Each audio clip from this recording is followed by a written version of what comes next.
Okay. So I just Okay, so what are your questions that you want to ask about it? well, uh, I just kind of learned a little bit more about. I'm not sure how much you know about the project back in 2009 regarding the turf fields. I was pretty involved in it, so I was hoping to leverage a little bit in for that information just Okay. to make my recommendation a little more Sure. compelling. And Yeah, so if I have a few questions for you. go for it. Just go down your list. So can you give me like a brief describe how you were involved with the turf installation of the 3 fields at the sports complex? Yeah, I've been here for 10 years, doing basically recreation on campus. And what had ended up happening was that we used to have grass fields out there, but they were really poor grass fields, not very, it was basically grass on top of clay, adobe. Mm-hmm. And we would run intramurals out there, and so we would have leagues that just, constantly played on these things, and they would just become just it went from grass, and then it would be just a dirt patch by the end of the year. And so we were running so many leagues and the quality of the leagues we could offer were so low because you're essentially just playing on a dirt field, that we finally came to the conclusion that our use patterns were so high that no matter what kind of grass we put out there, we were always going to have the same problem. And so that's when we made the choice to try to install or start looking into installing synthetic turf. And that was directly related to the fact that we wanted to be able to play all the time, all day long, without the wear patterns, we wanted to have as much use as possible. And so that's really what we were trying to do. Was that the sole purpose, or was there any cost justification regarding maintenance? No, not really. The agreement, the lease agreement we have out there is that ASI does not pay for the the mowing of the grass and the maintenance of the fields and that kind of thing. So the university does that. We provide the facility, and the university cuts the grass, and we don't pay for that currently. That's our lease agreement. So we really weren't looking at it from a cost savings perspective because we really weren't paying for that anyway. I know that you can look up online. I think there are some cost justifications out there on the cost benefit analysis of installing synthetic turf. In terms of the paying a guy to mow them every week, and those are out there, but that wasn't really a factor as much for us. We were more looking at it as we can maybe offer 3 leagues in the past, and now we can offer 20 leagues. It was really more about expanding our programs. That's what it was really about for us. So, and in the installation, you guys worked with outside contractors to get bids and stuff for the project? Yeah, there were 4 or 5 major construction firms that put a bid in on the job, and so each firm was kind of vetted to some degree. So we looked into their background, checked their references, and then we also took their bid price. And it all kind of went into a formula, and we ended up choosing the company that we felt like was the strongest company with the best price. So, and that company was, in this case, Ono Construction, and they're out of Seattle. And they were the general contractor on the job. And this wasn't the first time they had done synthetic turf at all. So that they had done a few. They had some references in the Washington area that we could check. So they had done some work before.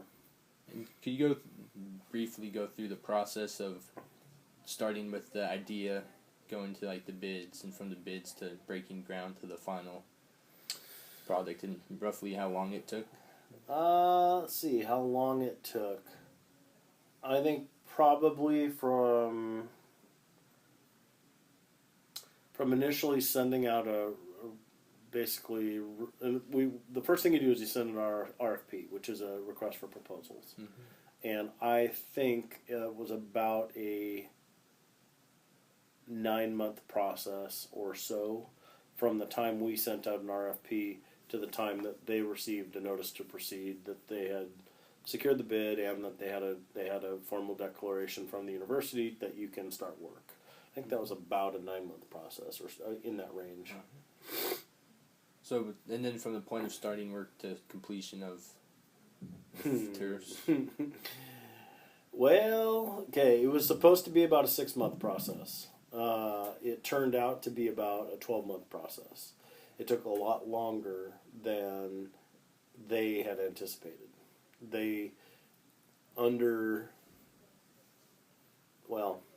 I don't think they did a good enough job of deciding how difficult the job was going to be at the end of the day. And so it took longer than we expected, and that was unfortunate. But it was about 12 months before, from the time they broke ground to the time it actually opened.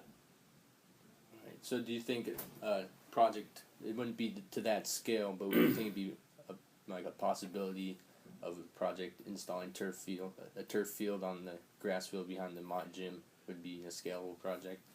Yeah, I think what we did out at the sports complex is a lot more complicated than what you'd want to do over here. Yeah. This is already a graded site. I mean, the site is pretty well flat and laid out.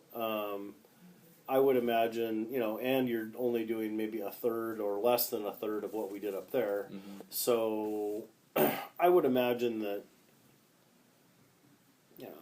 I think a 3-month kind of construction effort on something like that, maybe 3 to 4 months is probably appropriate. That would be my guess at it. Mm-hmm. But it's not going to take you 12 months to do one field over here. I can't see that. And it might be hard, but based on the price of the previous project, do you think there'd be a ballpark estimate of the price for just installing turf fields? A turf field over there? Well, we did those fields up there for $4 million. Or it was ballpark $4 million, so I think could have been a little over 4. But that's 3 fields for $4 million, so I would say if you had to do one, you're looking at probably $1.5 million, $1.25 million, something like that. You might be able to get somebody to come in and do it a little cheaper. I don't know, but it's complicated doing work on Cal Poly's campus too. So there are other issues that make it more expensive. Prevailing wage is one. There's a lot of regulations that don't apply to a lot of other entities. When you do work on campus, it just becomes a little more expensive. So that's kind of reality. And with the synthetic turf, I know since it costs a little more, there's a little more regulation of the use. Mm-hmm. Can you go briefly into what you guys do to regulate the use of the field to make sure it stays in quality shape? What do you mean by regulate the use? Do you have to have supervisors for general use? And I know there's a fence around it. Is that intentionally the fence around it is to mostly protect it from.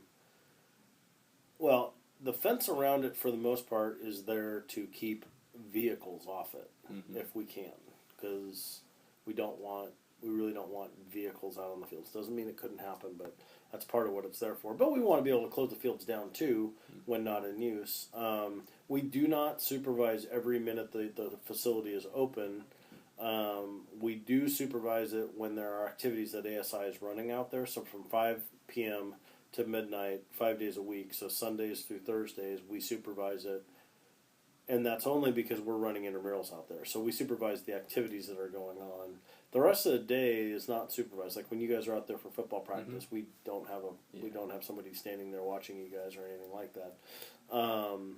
So the fields, to some degree, I'm not going to say they supervise themselves, but they don't require constant supervision. I think some of the unique things about synthetic turf fields is, whereas with the grass field, there's sort of I don't know what the term is, like a microbial process. I'm not exactly sure, but say a bird flies over and poops on the field. The grass and the dirt it's gonna mix in, and eventually it's gonna just decompose and go away. Well, on a synthetic turf field, there are to some degree, you need to periodically do some washing of them, and then also there is some discussion about an antibacterial agent and that kind of thing on those. Most of those problems relate to indoor ones rather than outdoor ones. The ones we have are outdoor, so they get a lot of UV on them. From it's we haven't had any problems. Is what I'm saying. 'Cause I know in my research, I know there's a little controversy regarding some of the infections that some athletes get from the field. Staff's one of the ones that there is a little bit of a concern about. Like I said, though, our research has indicated that the outdoor fields are not the ones that have ever had problems. It's the indoor fields where they're not getting constant UV, direct sunlight on them. Those ones out there, it's all day long sunlight, and we've never had a single problem. Though the thing we do is if we notice something's died on it, like we've had a snake go out there and die. We had a badger, not a badger.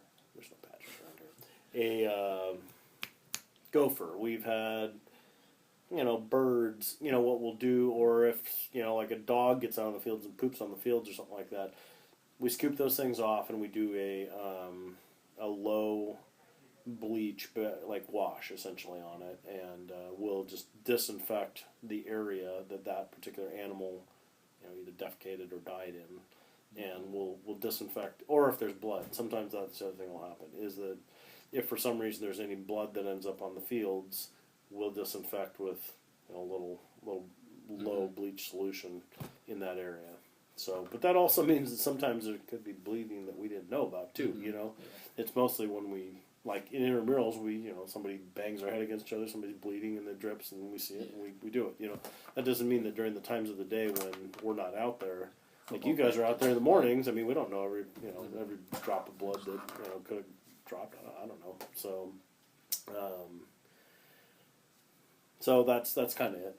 Yeah. And for a lifetime expectancy of the turf, I know some of it ranges from approximately 10 to 20 years. Do you guys have a general ballpark figure of how? Well, long as possible, but 10 years is kind of the semi-target in the industry. You want to get to 10 years, and then after 10 years, you're starting to think about how are these fields looking, how are they holding up. Should we be thinking about replacement at that point? I think when you look at the fields we have up there, what are we? We're 2009, so we're 4 years in. I mean, I think it's certain we're going to get 10 years out of these. Probably more likely we're going to get it, somewhere in the 10 to 15 range of lifetime on those. Hopefully more. I don't know. Right now we're doing pretty good. We've had some problems. We've had some little seam issues. But those are covered under warranty, and we've gotten those repaired. So far so good. And just in general, trying to expand the use, not tying a new field directly to athletics per se, just for athletic use. Do you think the university could leverage a field closer to like the heart of campus, as opposed to the distance out to the sports complex? I don't know. I mean, I'm not really sure. For our needs right now at ASI, I think we have enough. I think we have appropriate number of turf fields at the sports complex. Definitely a lot of room. I don't know. I mean, it doesn't. You never want to say no to anything like that. But I don't know what budget the university would put into something like that, and then I don't know what athletics would put into something like that. And but there's certainly lots of possibilities in terms of. I think it could be useful, is what I'm saying. I definitely think that a field over there could be useful, but I don't know where the money would come from, I guess is what I'm saying. But I think, there's been plenty of situations at Cal Poly where departments have worked together in order to kind of pool resources and get things done, too. So I think this field over here has got, I think you've got a good idea. And then it's kind of a coincidence, but now the field's closed for field restoration, where it's roped off. So I thought it was a little bit of a funny coincidence. Well, and that's part of one of the reasons that we did the fields at the sports complex. We never have to put them down for renovation. There's no, you never have to let them sit for 6 weeks to make them grow. And that kind of thing. So, Every once in a while, what we do is we have a groomer machine that goes out, and there's a grooming, kind of looks like a big brush.